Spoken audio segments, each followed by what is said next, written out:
Well, men's golf, we certainly always have high expectations entering the season. A few of our expectations we have each year, we always want to be a top 20 program in the nation, and we always expect to be at the national tournament, which we haven't been in a few years, but it's certainly an expectation we have to start the year. Along with the women's team, on the men's side, we certainly have some great leaders.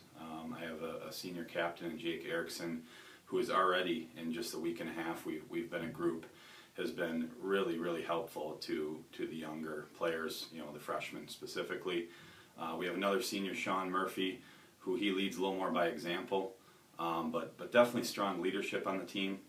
I think depth is another one of our greatest strengths. Top to bottom, 1 through 12, we have an extremely talented group and a very equal group. So you'll see our lineup changing, and I think that's what makes us so strong is we have competition amongst our group. There's a lot of other schools that would be, really like to have some of the players that we have that might not even be traveling with us. So it's those players constantly pushing each other and getting better every day. As I mentioned, Jake, who's our senior captain, played pretty much every varsity meet for us last year. We'll look to him for his leadership on and off the golf course. Have a couple sophomores that I'm really excited about that did some great things last year as freshmen. One being Brady Hansen. He was an all-regional selection last year and just played fantastic for us when he did get in the lineup. You also have to mention Joey Dreyer. He was one of 6 to be named to the all-freshman team last year.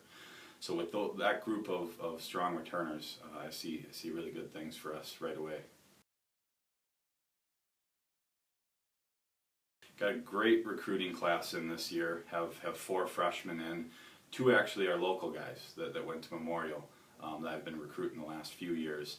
Really excited about all 4 of them. Have already shown in just our week and a half of practice that they're ready to step in and compete.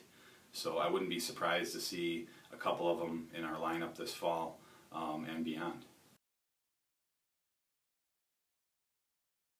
We have a great schedule lined up for this fall, probably the most competitive I've seen since being around the program, both playing and coaching. It starts with our home tournament. We have some of the best teams from our region and nationwide coming, highlighted by Nebraska Wesleyan, St. John's, St. Thomas, and many other powerhouses in our region. We finish our fall season with probably the strongest tournament besides the national competition that men's Division III golf has in the Golf Week Invitational. We'll be traveling to Florida towards the end of October to stack our games against really the best in the country. Pretty much the top 20 teams in the nation get invited to this tournament, and we're really excited to see where our game stacks up against the best.